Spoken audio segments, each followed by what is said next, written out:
All right, everyone. Hey, welcome. We're going to go ahead and get started. We're going to talk a little bit about the wind power project here tonight.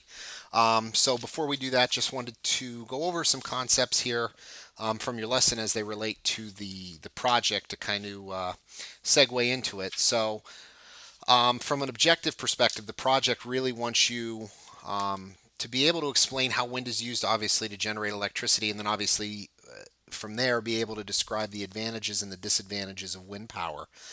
So with that, let's just take a few minutes. Let's go over a couple of things before we get into the project.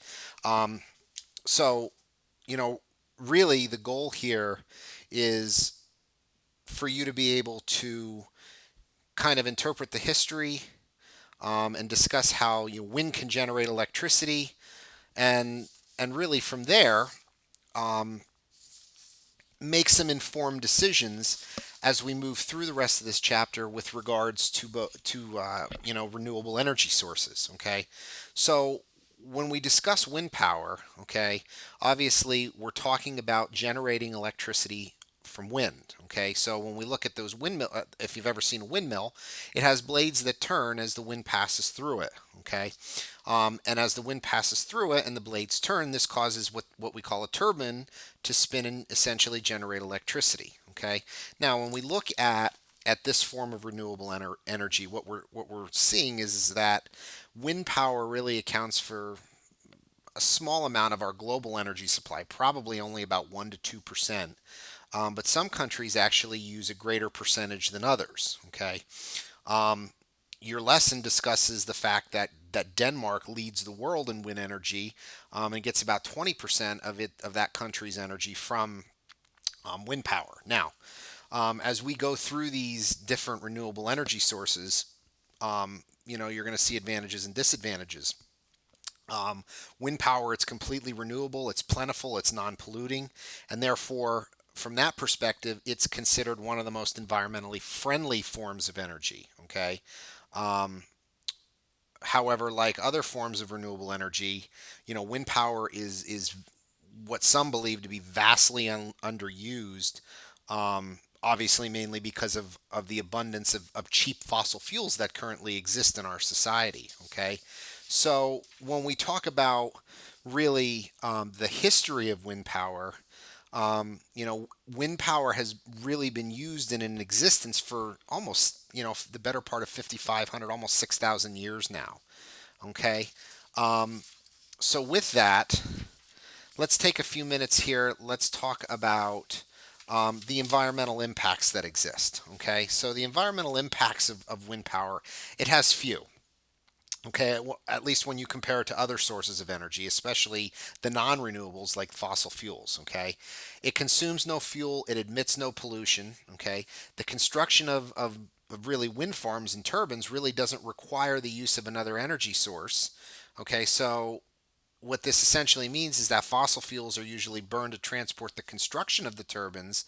Um, but beyond that, it's a payback. Okay, that energy use is essentially paid back. Most estimates are about within 9 months of a wind farm being erected. Okay, so since the use of wind power and its replacement of fossil fuel is driven by electricity, this helps to slow down future emissions of carbon dioxide. Okay, um, you know, some of the what we would consider some disadvantages really is danger to wildlife habitats. Okay, birds are commonly cited by those that believe that wind farms are an issue um, in their dialogues. Okay, um, your lesson cited that in the U.S. wind turbines essentially kill about 70,000 birds a year.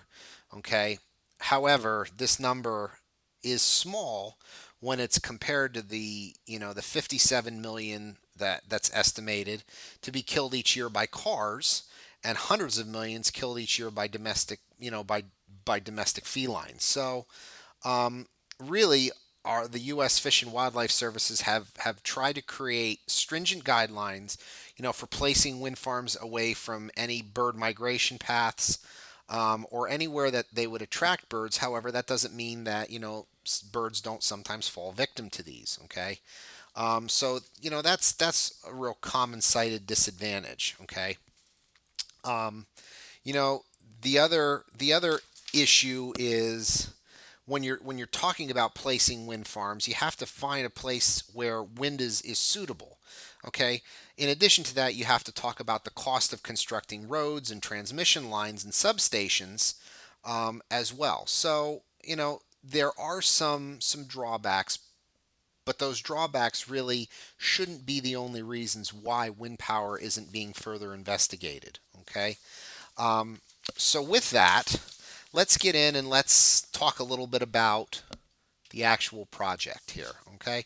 So the project says that essentially, suppose people in your community are looking for a suitable source of renewable energy, and someone in the community that you live in suggests wind power.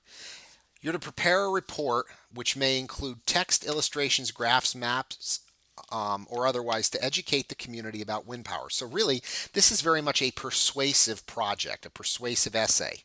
Okay, in your report, it wants you to include the following: a discussion of what makes the site suitable, how the costs will compare during and after construction, how wind energy could impact the environment, how people in your community could benefit from wind power, um, both environmentally and economically, and the difference between a wind farm and actually small wind. Okay, so here's the thing. Some people have chosen to do this actually as a report. Some people have chosen to do this as an actual proposal, like as if you were going in front of your town hall and doing a proposal meeting, and I'm even so much as okay as doing it as a PowerPoint presentation. Or even an iMovie if you'd like, and you'd like to email that to me. This really allows for a lot of creative freedom, so I encourage you to do that. Okay. What I do want to make sure that you have though is that you have everything that is being discussed right here as part of either your paper, your PowerPoint, or your little iMovie or commercial that you're going to do to present this. Okay. So at the very least, if you're doing a PowerPoint, it should have at the very least 6 to 7 slides. With your iMovie, it should have at the very least 6 to 7 frames, whereby each frame actually is set up as a heading for each of these bullet points. Okay, and if you're doing it in your paper, the same way. Each of these could just be essentially a heading in your paper as well. Okay, so some things to consider when we're talking about, a discussion of what makes it a suitable site. Okay, you need to think about how much wind the area has. Okay, what are the speeds and how long are those speeds last? Talk about what obstacles may be in your area, such as buildings or trees, if they exist. Talk about the planning and the permissions that are going to have to be placed in order for this to become a viable area. Okay, so those are some things to consider in that first bullet. In your second bullet, some things to consider. Um, you know, be persuasive and get, you know, real time data in terms of cost comparisons. Okay, talk about what wind farms cost in the area. Okay, talk about the payback time for large wind turbines.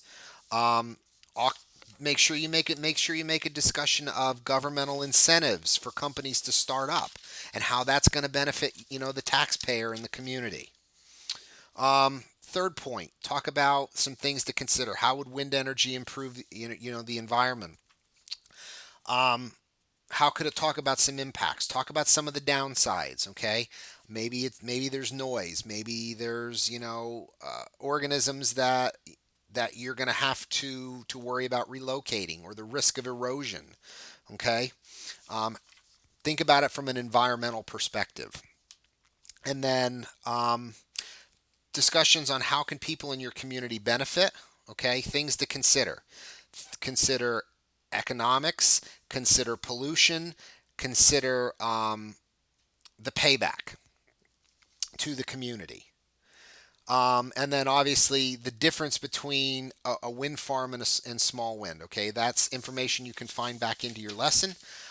Just a real brief summary of what they are and how they're different. Okay, is what I'm looking for that. Um, so imagine as though you were going in front of a group of individuals who knew nothing about this. Um, you're going to be the expert and you're going to be describing to them all of these all of these guidelines to help sell them on this wind farm that you want to put up in the community. Okay. So that's essentially the project. Again, I'm flexible with the format that you do it in. If you have questions about the format or you have questions about the project, certainly email me, call me, reach out to me in the virtual office. I'll be more than happy to help you. And we'll be back here again next week going over another project on renewable energy. So, with that, have a great week, everyone. And we'll be back next week.